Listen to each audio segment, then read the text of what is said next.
माझं नाव सौ यशिका सूरज साठे आणि आम्ही गौरी गणपती डेकोरेशनमध्ये आपली मराठी संस्कृती म्हणजे पूर्वी जे आपण राहायचो ते इथं मी सादर केलेलं आहे। काट्यावर दळलेली महिला दाखवलेली आहे। परत तिचा संसार, हे घर जसं आपलं पहिलं घर होतं ते दाखवलेलं आहे। मातीच्या भिंती, कुडाच्या छत। एक महिला देवपूजा करताना दाखवलेली आहे गौरी गणपती। इथे एक महिला आम्ही ताक घुसळताना दाखवलेली आहे। एक महिला स्वयंपाक करताना दाखवलेली आणि त्याच्या पाठीमागे भरपूर कारण आहेत की म्हणजे स्वस्त खा आणि मस्त राहा। सौ शुभांगी सुनील पवार की ज्यांचे मिस्टर आर्मी रिटायर्ड आहेत, शिक्षिका आहेत, क्लर्कचं सुद्धा काम पाहतात। नॅशनल सायन्स गुरुकुल चाफळ येथे जॉब करतात। प्रथमतः सर्वांना नमस्कार। भारत हा आपला कृषीप्रधान देश आहे। आज तो पिकवतोय म्हणून आपण जगतोय। हे शेड वगैरे आहे, बैलांचं शेड, रानातली घरं वगैरे लोकांचे आता बंगले वगैरे होतात, पण जे रानातल्या घरात जे सुख आहे ते बंगल्यामध्ये नाहीये असं मला वाटतं।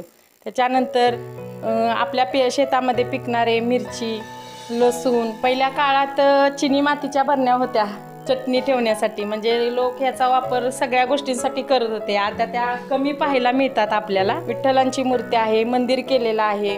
चुलीचे सुद्धा आता प्रकार कमी झालेले आहेत। आपल्याकडे गॅस जास्त वापरतात। सोनं ते सोनं या संकल्पनेला सत्यात उतरवले आहे। शेतकऱ्याचा विकास हाच देशाचा विकास आहे। प्रामाणिकपणे आपण त्यांच्या जे आहेत भाव ते दिले तर 100% देशाचा विकास होऊ शकतो। शेतकरी समाधानी होऊ शकतो, शेतकऱ्याच्या आत्महत्या थांबवू शकतात। शिक्षणाची गंगा गोरगरीब बहुजनांच्या झोपडीपर्यंत घेऊन जाणारे शिक्षणाचे आधुनिक भगीरथ ज्ञान ऋषी, ज्ञानयोगी, पद्मभूषण डॉक्टर कर्मवीर भाऊराव पाटील व त्यांना तितक्याच खंबीरपणे साथ देणाऱ्या रयत माऊली लक्ष्मीबाई भाऊराव पाटील सौ वहिनी यांच्या त्यागातून उभी राहिलेली रयत शिक्षण संस्था आज संपूर्ण आशिया खंडामध्ये सर्वात मोठी शिक्षण संस्था म्हणून कार्यरत आहे। स्वावलंबी शिक्षण हेच आमचे ब्रीद कर्मवीर समाधी परिसराची ही भव्य प्रतिकृती रयत शिक्षण संस्थेमधील अष्टपैलू व्यक्तिमत्व, कला शिक्षक, माजी मुख्याध्यापक श्री विजय कुमार भंडारे सर आणि शारंग भंडारे व कुटुंबीय यांनी तयार केली आहे। यासोबतच गौरींच्या वेशभूषेमध्ये रयत माऊली सौ लक्ष्मीबाई भाऊराव पाटील सौ वहिनी व ज्ञानदानाचे पवित्र कार्य करणाऱ्या महिला शिक्षिका असा देखावा करण्यात आलेला आहे। विशेष म्हणजे ही प्रतिकृती नैसर्गिक व पर्यावरणपूरक वस्तूंचा वापर करून तयार केली आहे।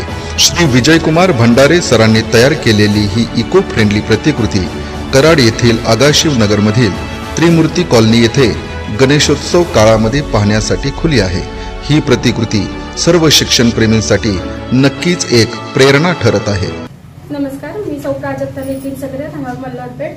आजच्या गौरी गणपती सजावट स्पर्धेसाठी जो देखावा केलाय त्याचा विषय आहे आई बाबा कार नको संस्कार। आजची तरुण पिढी हे उद्याचं भविष्य आहे, म्हणून मला असं वाटतं की लहान मुलांवरती संस्कार केले पाहिजेत।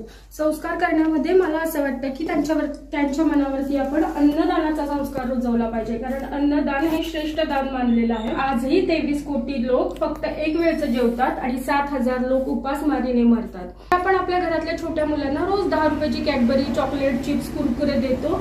त्या 10 रुपयामध्ये अप्रॉक्सिमेटली 250 ग्राम तांदूळ येऊ शकतो आणि 250 ग्राम तांदळाच्या भातामध्ये अप्रॉक्सिमेटली 4 लोकांचं एक वेळचं पोट भरू शकतं। म्हणून प्रत्येकाने अन्नदान केलं पाहिजे असं मला वाटतं। अन्नदानालाच धरून जी माझी गौराई आहे ती गौराई आहे अन्नपूर्णा देवी।